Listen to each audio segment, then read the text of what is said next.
you so much for tuning in to A Time of Inspiration.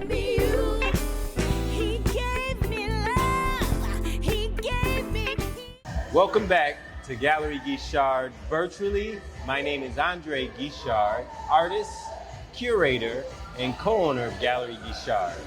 And I'm Frances Guichard. Welcome to Gallery Guichard. I'm an artist, curator, and co-owner of Gallery Guichard. We're very excited to welcome you back to virtual exhibit catalog number 47, featuring the fine art of Luther Wright from Washington, D.C. in his amazing exhibition entitled Diversity.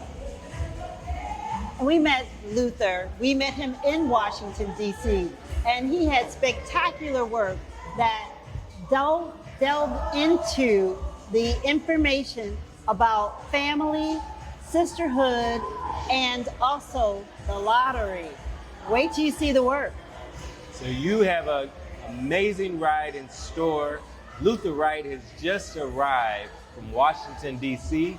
He's here in the house. I'm actually going to ask him to come over and just wave at you because he's going to be introduced to you his amazing work, which is part of a collection of 3 series that he'll be featuring tonight. And I just want for the audience to come on in and say hello. We can't wait to talk to you. So Hi, this Luther. is Can't wait to talk to you. the famous Luther Wright, and we'll be doing an artist talk. And thank you for being here at Gallery Guichard virtually. I'm Andre Guichard, artist, curator, co-owner of Gallery Guichard. And I'm Frances Guichard, artist, curator, and co-owner of Gallery Guichard. Welcome. So with all of these talks, it's always very, very important to find out who is the artist and what is their background. So we'd like to start with our first question. Luther, how did you get into art, become an artist, and how many years have you been practicing your art practice? I want to say thank y'all for just having me here. It's been a blessing. I got into art as a youth. It all started with like comic books. My cousin was in college at the time, so I was just like really inspired by a lot of the work he was doing. And I just pursued it as I got older.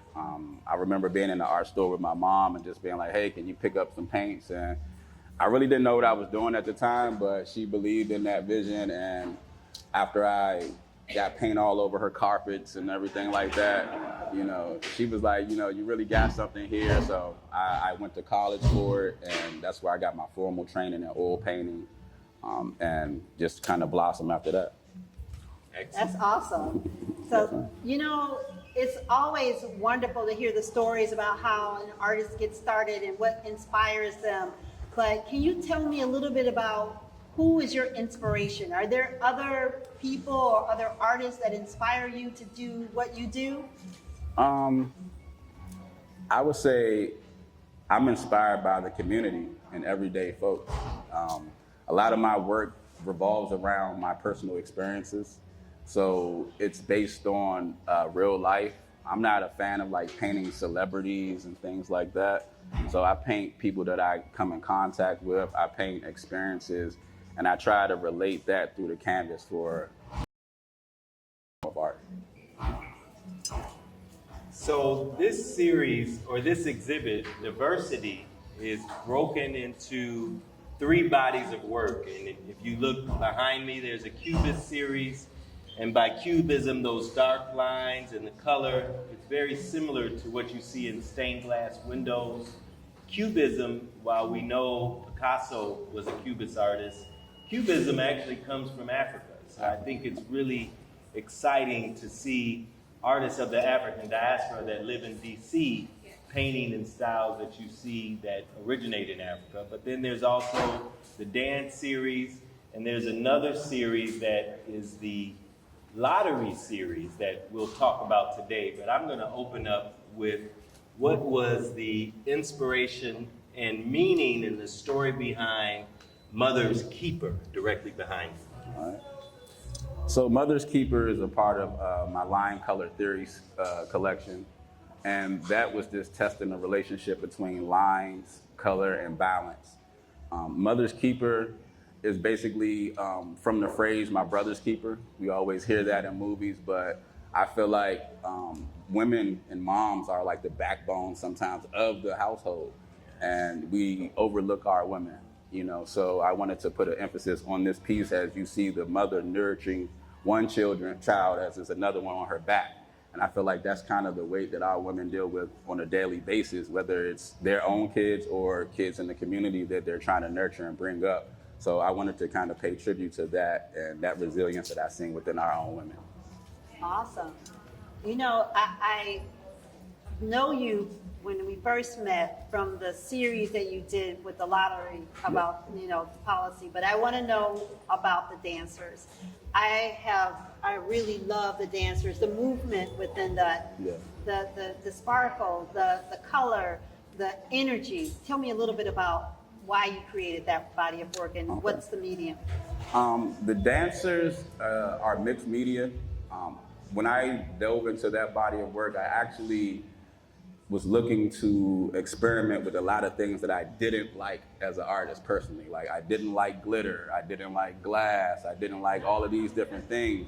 So I forced myself to go against the grain in a sense.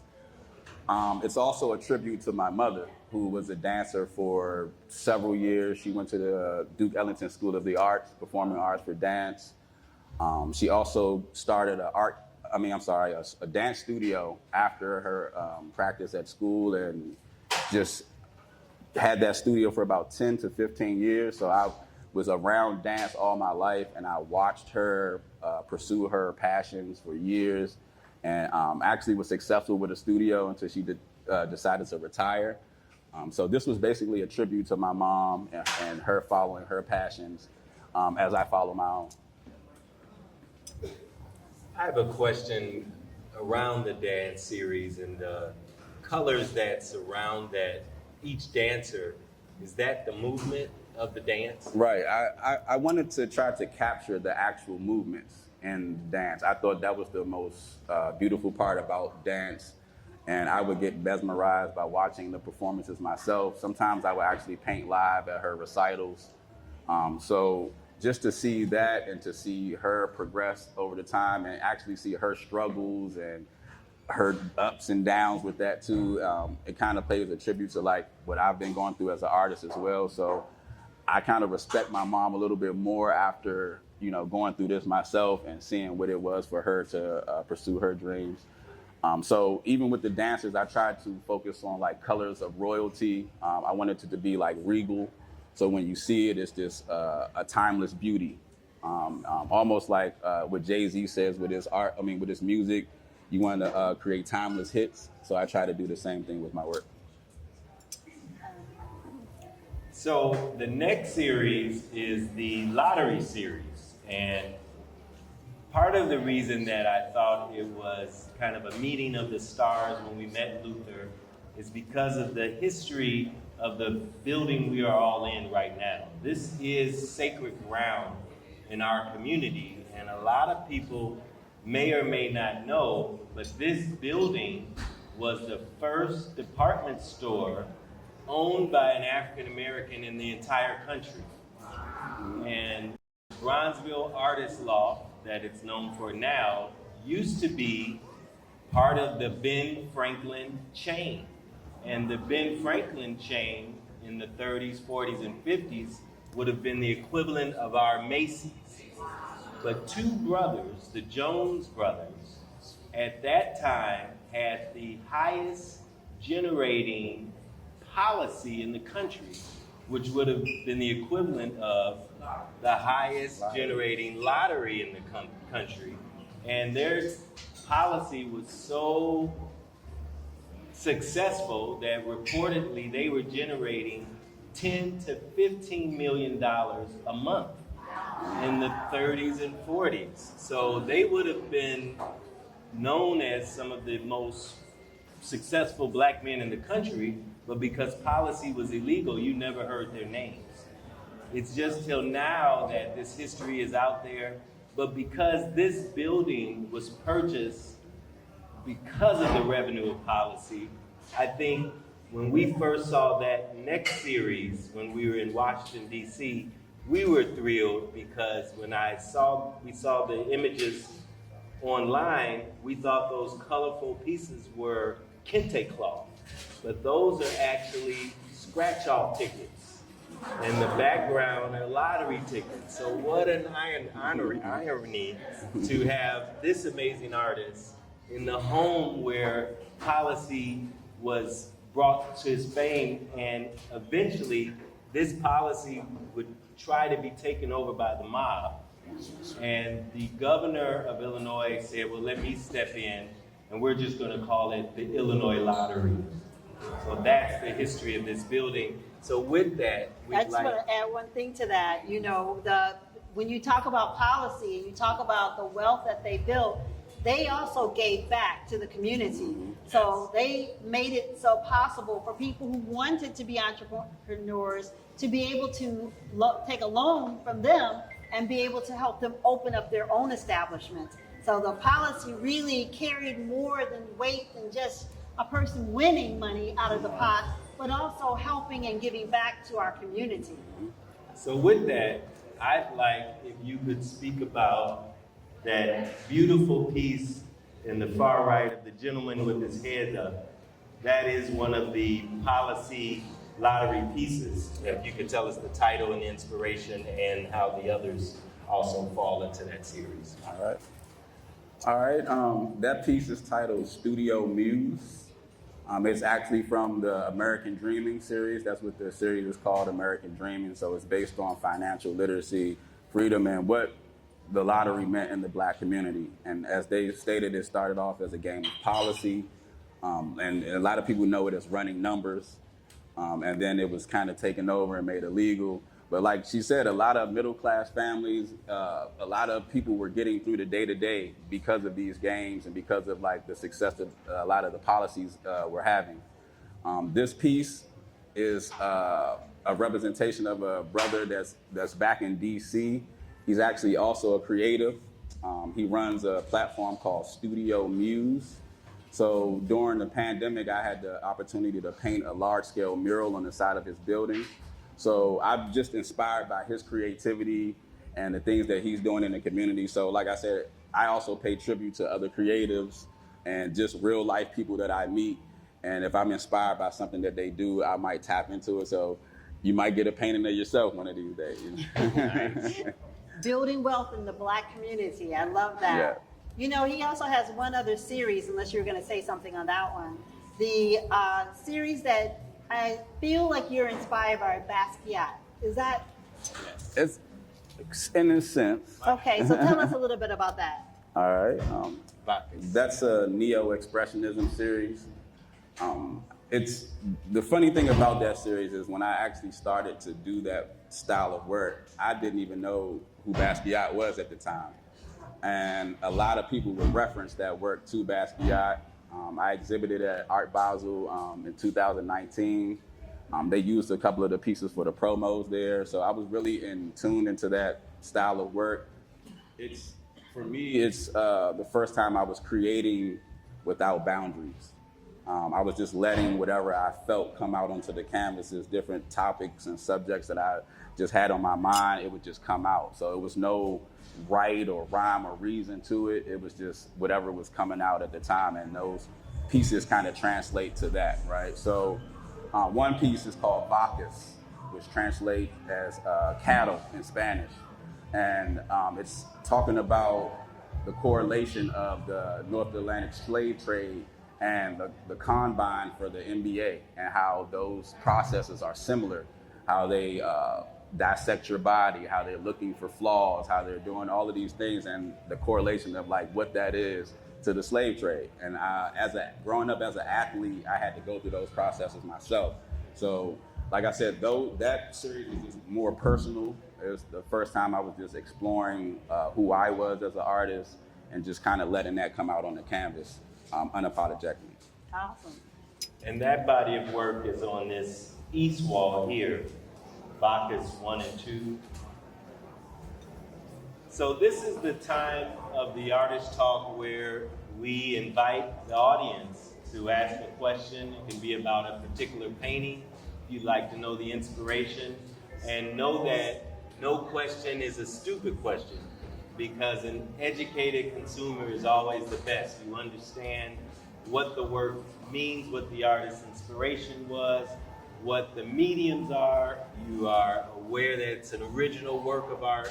So at this time, we'd like to open up the floor to anyone who has a question that they would like to ask Luther.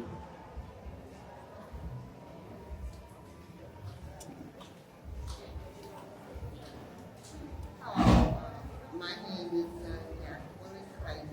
Hacker, and I'm from Gary, Indiana. And I was invited over here. I'm so glad that we came by Dr. Poole and Lisa by way, I believe, of Ms. Poole here. And I have a question. I always want to know, is art, is that something inspirational, or is that a gift? So your question is the art inspirational? Or is it a gift? Or is it a gift? Your art. I believe my art is a gift, but I'm also inspired by my life experiences. So I'm practicing the gift that God gave me and the universe blessed me with, but it's also inspirational because I'm tying from experiences that I go through every day, from people that I meet every day, from conversations that I have. So a lot of that stuff plays into my art, and I tie it back into the creation process. So it can be both. It can be both. It's a combination of the two, yeah. I think you need those two to create a great piece. Anyone else? Any other questions that you would like to We ask? have another question here. My question is, do you ever mentor young people, young adults that are interested in getting in the art field? Yes, I actually, back in DC, I run a program called the Collective Artists, where I represent about 30 artists. And we also get in the community. We work with kids. We do pizza and paint. We do community mural projects. We do sip and paints for adults. I do one-on-one classes. I do Zoom classes. So I'm not just an active artist in the galleries. I also get in the community a lot. I do a lot of activist work, and I actually won the Mayor's Arts Award in DC for community art activists. So I stay in the community as much as I can because I understand the importance of little brown and black boys and girls seeing a person like themselves doing the work that I do. That's awesome. We have another question. Good evening, and thank you so much for taking the time to answer our question. I do have a question. We're talking about young children, pre-K kindergarten girls, non-educated, lifelong educators. So what are some of the ways that we can foster, and I think this is so much, what are some of the ways that we can foster a love of art and appreciation in our young children? We want to share ways that we can do it for our third, fourth, fifth grade upward, or for our little kiddos. How do we do that? Thank you. And can you repeat the question? So you're asking how do we improve the art for the younger generations and get them fostered that love for that? I think it's just exposing them to it. I think exposure is key. You know, a lot of the parents that expose their kids to this art young and bring them out to events like this, to gallery settings, so they can see themselves on a higher stage and platform, and they can the wheels start turning for themselves. I think it's important to engage with them in the art activists and art awareness. So like when you have like your festivals in your neighborhood with local artists, like take them out to meet the artists, take them out to engage with the different artists in the community. Because that's how they will kind of build an appreciation for the arts as well. And then take them to events where they're actually able to engage and hands-on with the arts as well. Mm-hmm. And I will chime in on that question only because I grew up in a house full of original art, and living with original art as you collect and your children live in that home with you, you won't believe the effect that it will have on them. I would have never thought I would be an artist, full-time, professional gallery owner. And that was the effect of living in a home with original art. And we have another question over here. Luther, in the Basquiat-related ones, there's so much to see in there, and those pieces look like they're spontaneous, but then there are so many different images and words and symbols to interpret. So I guess I'd like to hear a little bit more about your process, and to what extent is it spontaneous, and to what extent is it really planned out and thought through before you put some paint on it? Please repeat the question. That's so you want to know like what's the process between the Neo series and what is it spontaneous and how does that whole thing come together? In a sense, the Neo series was all spontaneous. Like I said, it would be based on like the music I was listening to, whatever I was thinking at the time.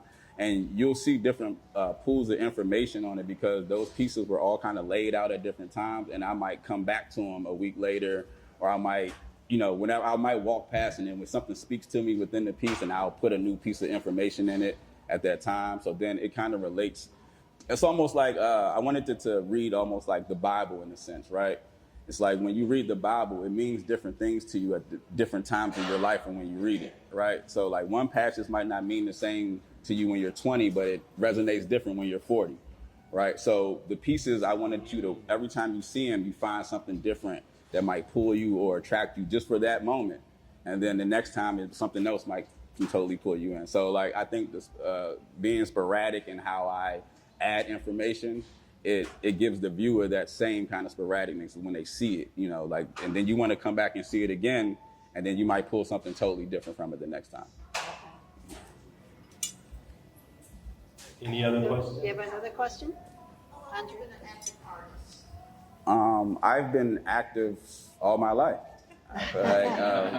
Full-time, I've been full-time for about 12 years now. I left my government job 12 years ago. Back in DC, I do a lot of public art, murals on buildings. I do murals on the ground for Department of Transportation. I work with kids, like I said, a lot. We do a lot of community projects and advocacy for the youth. And I've been full-time since 2000, I want to say, 14 now? Nice. And,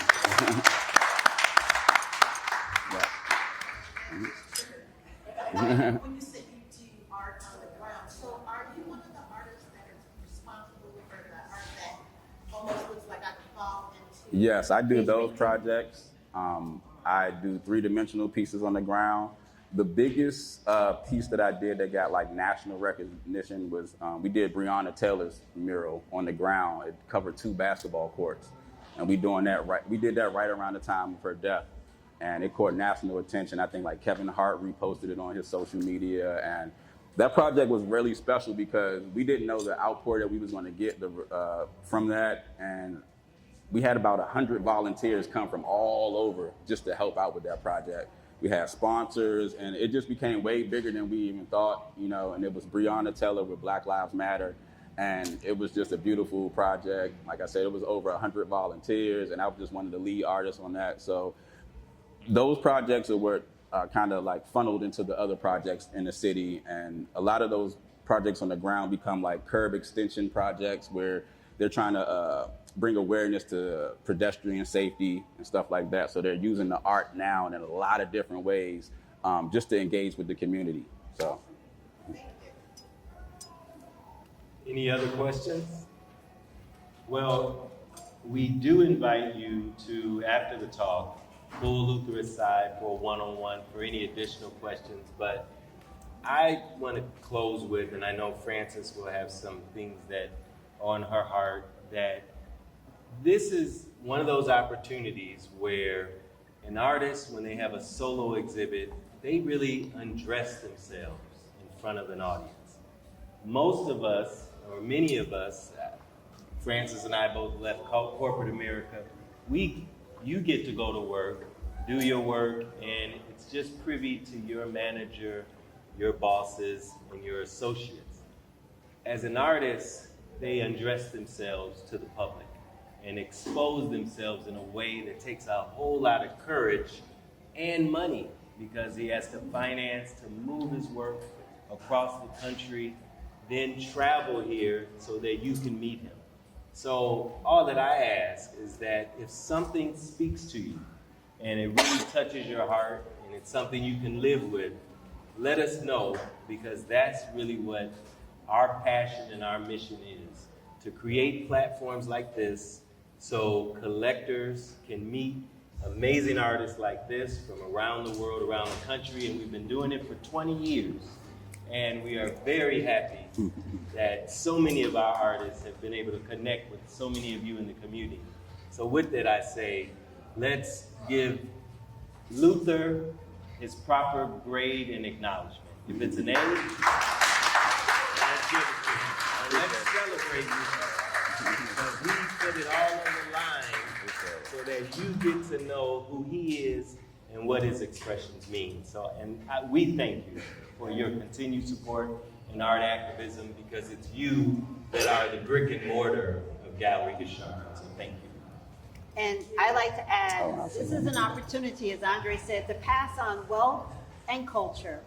Get in while the artist is still young and doing amazing things before he blows up. And then you look back and you'll be like, wow, I should have gotten a piece by Luther Wright right there at Gallery Guichard. I had a chance. I hear people say that all the time. So this is an opportunity to put your red dot on, and you can pay over time, because there are opportunities for people to put down and pay over time. We work with all of our clients. And yes, I see your face like, what? You can do that? So yes, you can do that. And we want everyone to be able to come back and enjoy the artwork, but also enjoy the artwork in their homes. And you can also visit us at www.galleryguichard.com. Should you see any artwork that you like, and Luther's virtual exhibition catalog will eventually be up on our website as well. So thank you all for coming out. This has been great. I'm going to let Andre close it out, because this has been an amazing conversation with you, Luther. Thank you. I appreciate it. We truly appreciate you coming all the way from Washington, D.C. Thank you. And I want to add one other important point, which is in D.C., Luther has a market of followers, and he has price points that are actually higher than this. And part of the reason is his humbleness to really be willing to enter the market at a price point that is palatable to most people's pocketbooks. So keep in mind you're getting about a 30% discount on every retail price you see because of his humbleness in entering a new market. So with that, thank you, Chicago, for your support and all that you do to keep culture alive.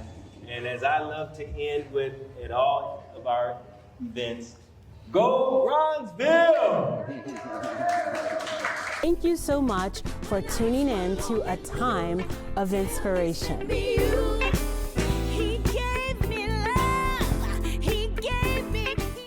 Hello, everybody, and welcome back to BAD. We are here at the Bronzeville Art Tour Gallery Guichard every third Friday from July to September. And we have Jay Post here. Jay is an amazing curator, and he's a rapper. And Jay does a lot here at Gallery Guichards. He does the Artinis on Thursday, correct? So Jay, introduce yourself and let the audience know something about you. Hi, I'm Jay Post. I'm 1/2 out past midnight. I'm a rapper and also an art curator here at Gallery Guichard. So when it comes to hanging paintings, moving statues, shipping, packing, and unshipping, I'm the guy they call. So what do you do when you come here on Artini Thursdays? Give us a little bit about that.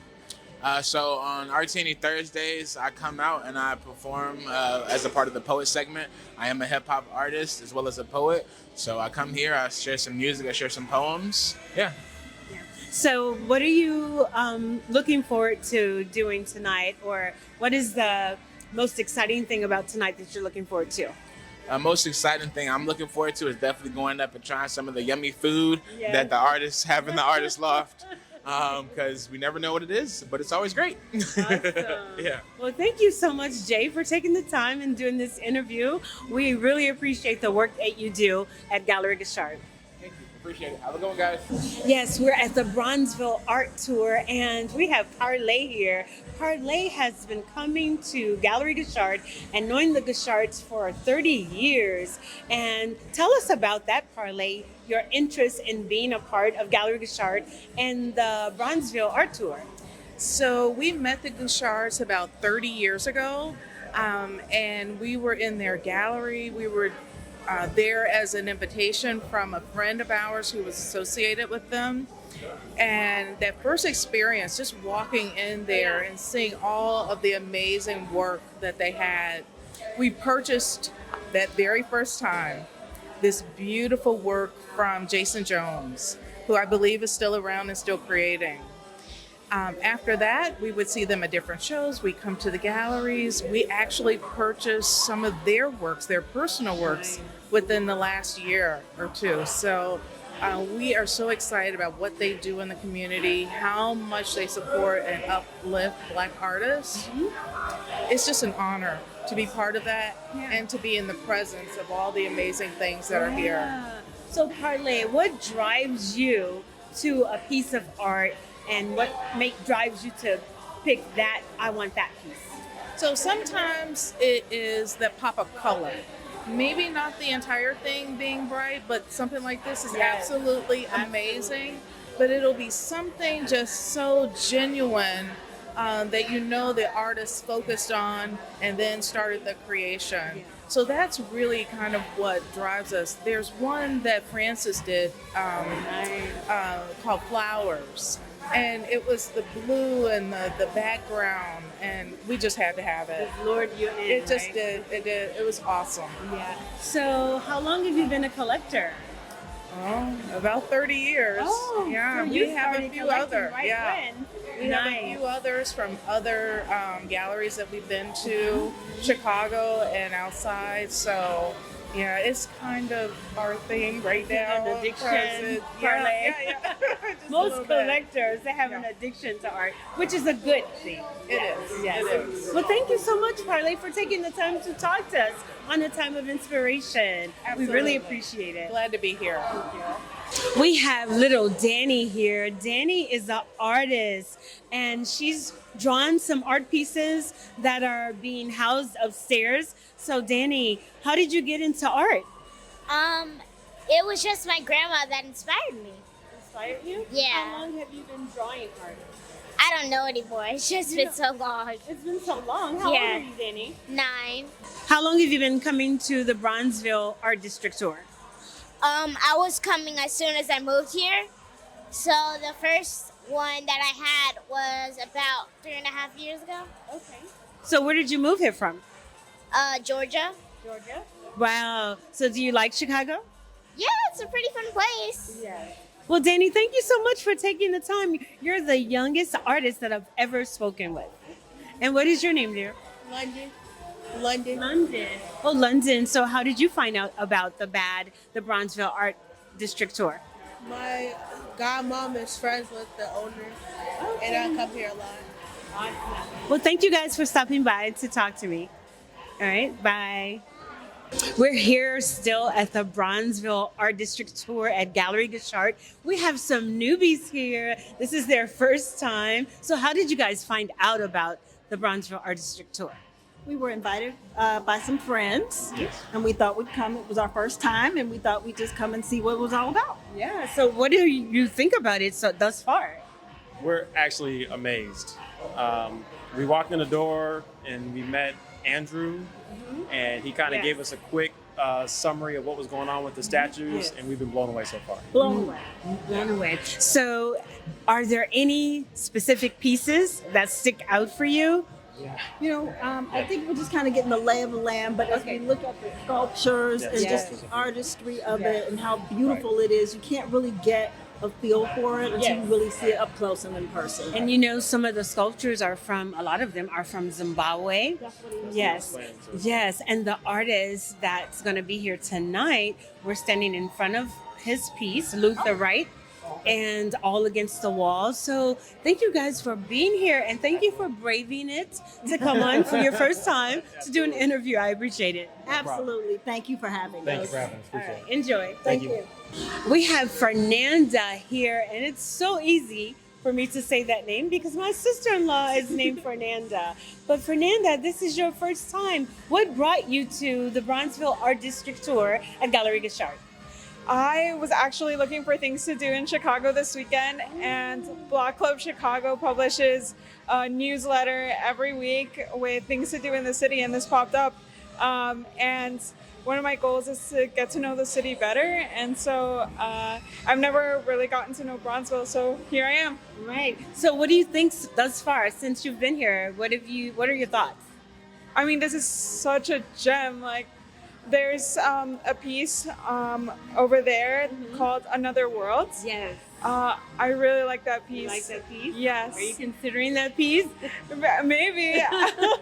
I think being here has unlocked a new life goal for me, which is to own pieces from here because just the art here is magnificent and a lot of it speaks to me, and yeah, I think it would be great to be able to own a piece one day. Nice. Well, you can do that. It's definitely doable. So how do you decide, or how do you choose your art? What do you think it is that draws you to a particular piece of art? I think symbolism. For example, looking at Another World reminds me of a book called The Wake. Okay. And I'm blanking on the author here, but I think that art that people can interpret and that can discuss is what I usually gravitate towards. What you're drawn to. Wow, that's amazing. So thank you, Fernanda, for taking the time to talk to us, and enjoy the rest of the night. I am so happy to have this trio here. They were looking around. This is their first time here at the Bronzeville Art District Tour, and they're looking forward to the tour bus, but I wanted to grab them so that they can introduce themselves and tell me what drew you here. Yeah, my name's Jace, and I'm here because of my friend Nat over here. I'm Nat. I'm Paul. Paul, okay. How did you guys find out about it? So I found out about it. I moved here only a year ago, and then I think I just maybe saw it on Instagram. I'm not really sure. I can't really remember. But yeah, I haven't explored the South Side a lot, and I thought it was a good opportunity too. I wanted to get a chance to look at more art. So yeah. Nice. So far, what do you think? Well, this is our first stop. Yeah. But I do like the space a lot. I love the art. I love the sculpture, especially. Yeah. I know, it's only our first stop, but... Yeah, okay, good. So enjoy the tour, and I'll see you guys when you get back. Yeah, thank you very much. You're welcome. Bye, guys. So we have the amazing Kim and Joy here, and they are collectors, and they've been knowing the Guichards for a while. So tell me about your adventure and being here and coming to the Bronzeville Art District Tours. Well, we are very pleased to participate in the tour because we really feel like the art galleries are bringing the art to the community, inviting them in and being welcoming. Yes. And I think a lot of people, there's a myth that you have to be a very super wealthy person to be an art collector, but this art is very accessible and very important. And I just can't believe how many pieces they brought back with them from Zimbabwe. We're just completely overwhelmed and joyful to see all of them. So we're really happy to be here. Is this your first time seeing the pieces from Zimbabwe? Yeah, actually, we haven't been here in about a year. We've been traveling quite a bit, so we haven't been in Chicago. So we actually had some friends we invited who didn't even know this existed. So we brought them out today. So this is our first time seeing the pieces at the same time. So it's pretty. I want those two. But they're sold. But they're sold. Yes. Oh, wow. That's what happens. You have to move fast when you see something that you feel passionate about it. Yeah, you got to get it quick. We're going to work on something next week, though. Okay. So we have something in a crate for. Ooh, nice. Very excited. Did you see any other pieces that speak to you? It's fabulous. I mean, the pieces outside. Yes. Yes. Everything's fabulous. Nice. I'm overwhelmed with how I know, right? spectacular they are. Yeah. Yeah, a lot of people think that you have to have some kind of expertise to buy art, and you really don't. What you do is you look for it, and if it moves your heart, then it's your piece, and you should go for it.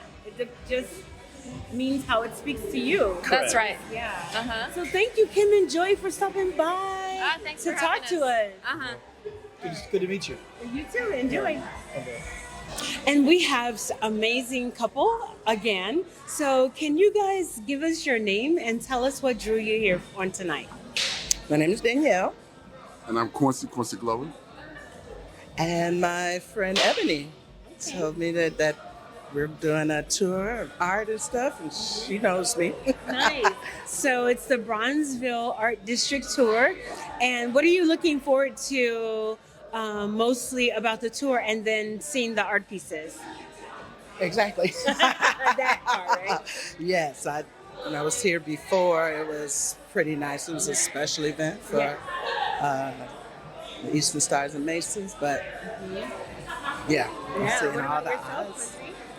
Just the culture and the different art pieces. Yeah. I mean, this, the environment. It's great that, they have a gallery such as this in this area. Just really brings it out. Yes. Well, thank you, Kim, and thank you, Quincy, for stopping by to speak. I know I grabbed you on a spare of a moment, but you guys did great. So thank you so much. You will. Thank you. Welcome back. We have Kiko here. Kiko, is this your first time? No, I was actually here last month, and this is my return after missing out a few years of doing the Charlie Art Tour, so I'm just glad to be back. Nice. Doing the really cool, dope things. Yes, exactly. So what are you looking forward to, Kito? So last month, I didn't get a chance to go on the second Charlie tour. The second bus. So I want to check out Blanc Gallery this time and see what they got going on over there. Okay. Have you seen any art that speaks to you here in Gallery Guichard? Oh my gosh, yes. All the sculptures are really dope. All the sculptures that came from Africa, prior to, I hadn't really considered sculptures for art from my home. I'm usually into the canvas pieces, but these are some really incredible pieces. I love the size, I love the shape, the movement within the pieces, the attention to detail, phenomenal. And a lot of them are from Zimbabwe, and the life-size one, they just stick out at you, right? I'm visualizing where pieces will go, whether it's the sculpture pieces or even the big canvas pieces. So, yeah. Nice. Well, thank you, Kiko, for stopping by to talk with us. Absolutely. All right. Enjoy the tour. Thank you so much for tuning in to A Time of Inspiration.